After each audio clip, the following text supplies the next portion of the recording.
Hey my good friends, Sam Haymart with Test Driven TV. Today we're looking at the 2023 Mazda CX50, their all-new crossover that's a step up from quite a few of their other products in luxury, features, and performance. So I'm going to show it to you inside and out. We're going to take it for a test drive, and then I'm going to tell you what I really think.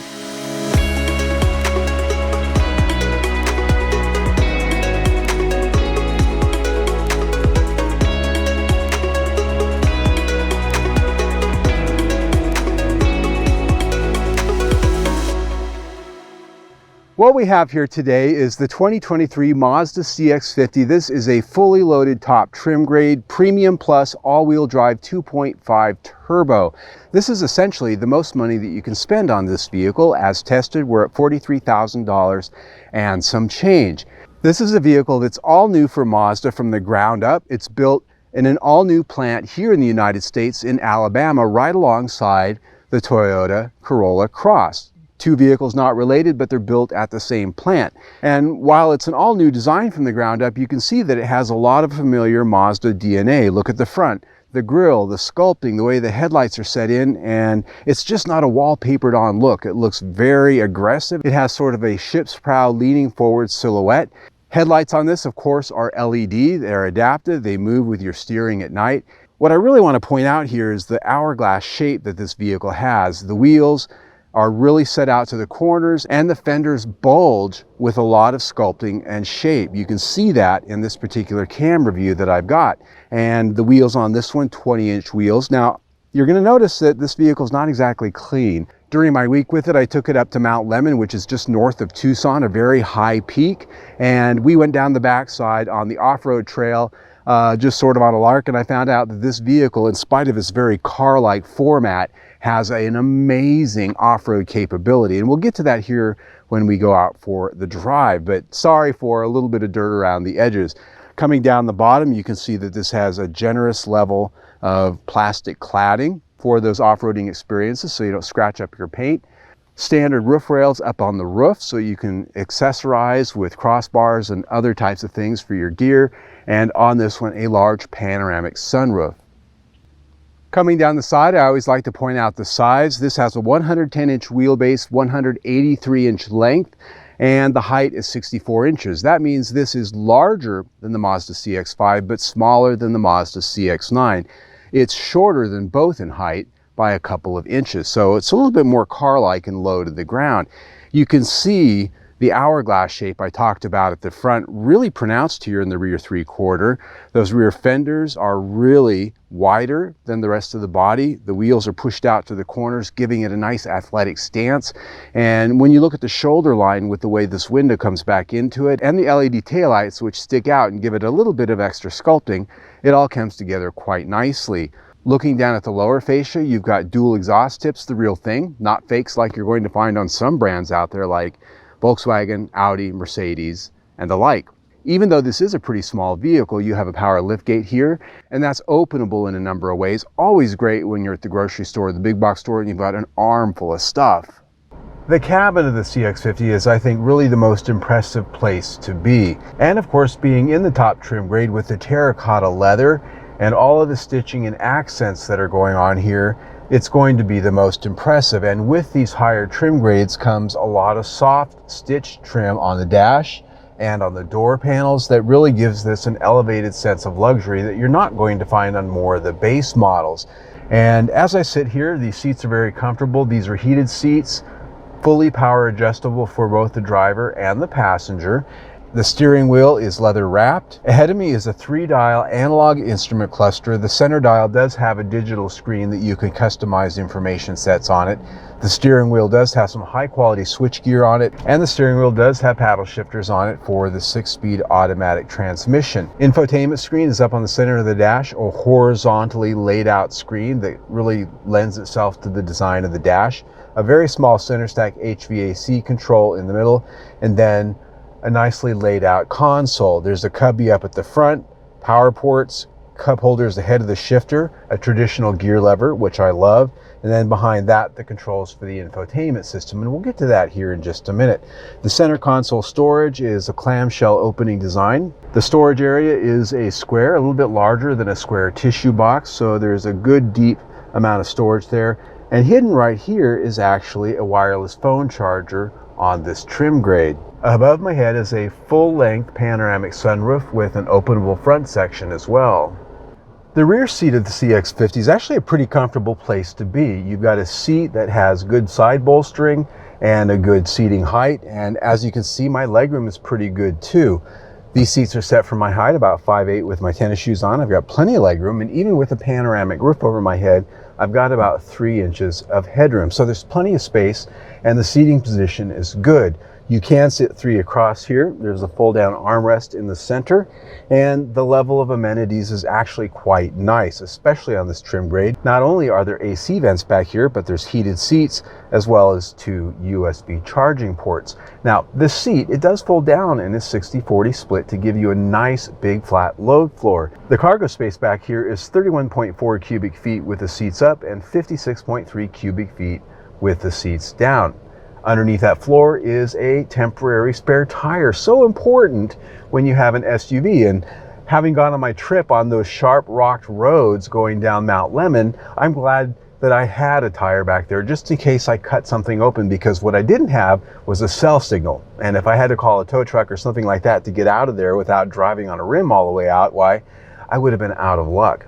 This is an interior I'm very impressed with. The quality level in here is pretty good. Some of the door panel pieces are a little bit on the flimsy side, even though they do have high quality trim on them. They do have lower grade plastics behind them that you're going to find on the base model. But outside of that, the quality of the switchgear is very good. The fit and finish is good, and the comfort, excellent. This interior gets 5 out of 5 stars. The infotainment system here is the top of the line, Bose audio. It is a 10.25 inch horizontal screen, and it looks very appealing, and it has a lot of feature content. Apple CarPlay, Android Auto, and those are wireless. It has a 360-degree camera, which is also a good thing. It has HD radio. It has pretty much all of the boxes checked when it comes to what it has in the way of features. What I don't like about it is the fact that really the only way to control this is this tiny little puck down here on the center console. Once you get moving, it ceases to be a touch screen, and even if it was, it's too far away for you to reach. When you add the fact that the menu structures here are, well, almost like DOS. They're multiple level menus, and to get down to changing stations and just simple everyday things, you have to go 1 or 2 menu levels down. And you're doing it with this puck down here and a single knob. And the problem with that is, think about Pong. Remember those old Atari games with the one single puck, that controller? That is what using this thing is like going down the road. You're playing Pong, trying to navigate through multi-level menus. It's just very frustrating. They claim this to be a safer way to go than having a touchscreen, where the reality is trying to play Pong through a DOS mouse controller, menu levels deep. No, this is absolutely the worst interface on the market of any car brand out there. And I know a lot of you Mazda people completely disagree with me, and that's fine. You can. If you sat in all sorts of new cars like I do and sampled every system out there from almost every other brand, you would conclude yourself that this is absolutely the least usable system on the market, whether you like it or not. It gets 3 out of 5 stars. All right, my friends, let's go for a drive. And if you watch my videos, you know the question I always like to ask is, how does it go? So we're out here and nobody's around. Little slow off the line, but once it gets going, and 60. So what's under the hood here is Mazda's top engine, 2.5 liter turbocharged 4-cylinder. It's got a twin scroll turbocharger. It makes 256 horsepower and 320 pound-feet of torque if you're using premium fuel. If you're not, it drops down to 227 horsepower and 310 pound-feet of torque. It comes mated exclusively to a 6-speed automatic transmission, and as I said at the outset, this particular one also has all-wheel drive. Now, this powertrain is found in other Mazda vehicles such as the CX-30, etc. It's also found in the CX-9. different variations of it. It comes with auto start stop, so when you come to a stop sign, it normally would turn off, but because it's hot and the air conditioner's on, it's not doing that to me today. Now you can turn the system off if it drives you bonkers, but so far in this summer week, I haven't had to because it's so hot that it just keeps it on because you're running the air conditioner, which is a good thing. This is a powertrain that in my week with it, I found, like when we just took off, it tends to be a little slow off the line because of the drive-by-wire throttle. I wouldn't necessarily blame it on turbo lag.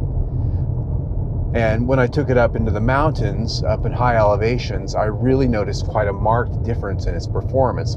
High elevation, turbocharged 4-cylinder engines, not always a good combination. It really slowed down and the power really dropped when we got up to high altitudes. When it comes to fuel economy, the EPA rates this at 23 miles to the gallon city, 29 highway, and 25 mpg combined.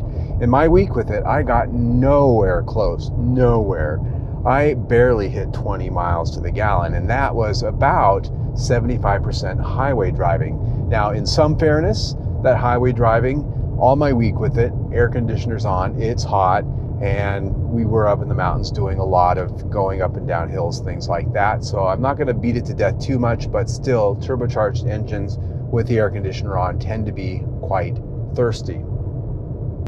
Overall, my impression of this engine is that its refinement level is okay. This transmission with only 6 gears, this would really be a much more pleasing powertrain if we had an 8 or a 10-speed automatic transmission, something that really gave this more opportunities to be at its power peak and a nicer ratio off the line. That would really give this more pep and maybe even better fuel economy. I do like the sound though. It's got a nice throaty growl, and so driving around town, it's kind of fun. This powertrain gets 4 out of 5 stars. The ride and handling experience here is very similar to other Mazda cars. This has a McPherson strut front suspension, and it has a twist beam, torsion beam rear axle, in spite of the fact that it has all-wheel drive. It's very uncommon. In fact, I think it's one of the only vehicles, only brands on the market that does that type of rear suspension, even when you have driven rear wheels. Not the best in the business. Multi-link rear suspensions are sort of the industry standard, and with this rear suspension setup, it definitely has a heavier, clunkier feel over bumps and undulations, and when you get into bumpy roads like what we've done off-road, you tend to notice it feels a little bit more like you're dancing with combat boots on as opposed to sneakers. The ride is, however, very civilized. It's a nice firm suspension, as I would expect with Mazda. On the highway at speed, I found that it's very quiet and stable. This reads at 61.6 decibels on our highway noise test, and that's road noise and wind noise combined. That is on the lower side of average, so very good, even with these large tires. One other thing I noticed that I was really impressed with on the highway was the fact that this really isn't that much affected by crosswinds. We were driving in monsoon weather and very high winds, dust storm going on around us, and that was blowing directly across our path. The trees were going crazy, and from behind the wheel, I had no impression of that other than what I could see with my eyes. I did not feel it fighting me as I was going down the road. So basically, around town and on the highway, this is a vehicle that checks off all the boxes and generally has a premium feel in spite of its old-fashioned rear suspension. But what we really need to talk about is how this drives off the pavement. And that brings us to the Desert Washboard Road. I love bringing crossover SUV type cars out here because they're marketed to us to go adventure off-road, but a lot of times these vehicles, once you get them off the pavement, they drive like a big POS. And so this is a really good way to just sort of see how well this performs. Does it have confidence? Does it feel solid driven over something simple like a gravel road? And I've got to tell you that it does. And the spoiler here is that I've already driven this on a pretty rugged off-road trail, and my socks were blown off with how well this vehicle rode, how much capability it actually had off-road, in spite of the fact that its all-wheel drive system really isn't geared for off-roading in an extreme sense, nor does this have the type of ground clearance that other vehicles in its class have. It was really good. In fact, we're going to go on the off-road trail a little bit today, just because. Just because I really want to demonstrate what I found out. Now, this is a trail that, again, not super harsh off-roading, but this is a trail that is a little rougher that I typically reserve for trucks and off-road vehicles, just to sort of demonstrate how well put together they are and how much engineering prowess the chassis has. And what I'm finding out here is that this chassis is every bit as impressive out here in the rough as it is on the pavement. So this is a vehicle that has genuine off-road capability, even though it's not like a Jeep with its locking all-wheel drive system, and it doesn't have the ground clearance that some of those other competitors have. It has the chassis poise and it has the solid underpinnings to make it all happen. This chassis gets 5 out of 5 stars. I gotta tell you, this is one of the most enjoyable Mazdas I have had in a long time. This interior is just really amazing. And when I took the road trip up to Mount Lemmon, just north of Tucson, I was just blown away by its off-road capability for being sort of a car-esque crossover SUV. I did not expect the capability and poise that it had off-road. That said, let's talk about value. What can you compare this against?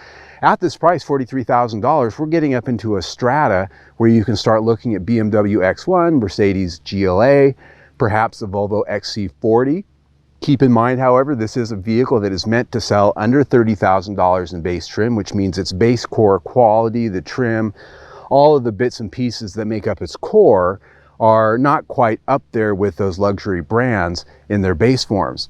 Not necessarily apples to apples. However, if you're comparing this to Toyota, Nissan, Honda, you're going to find that this is a level up, certainly, especially with that interior and the power and some of the optional equipment that you can get here that they don't even offer. So when I look at value, I also consider things like warranty coverage. Here, not the best warranty in the business. In fact, it's a little bit on the lower side compared to some of the brands out there. And the pricing, even at this price and all the things here, when I look at the quality of the base unit, the base core stuff, I think that we can do better. So I put value at 4 out of 5 stars. When you put that in with everything we've already talked about, we're at 4 out of 5 stars for the review. There you go. I liked it though. It's a nice car, very, very good vehicle to consider if you're in this price range, if you're in this class. So follow us on social media. You can see all of our links down below. We do a lot of stuff there that you're not going to see full videos on. You can also see our latest video right there. Better yet, subscribe to our YouTube channel right down there. Either way, stay tuned.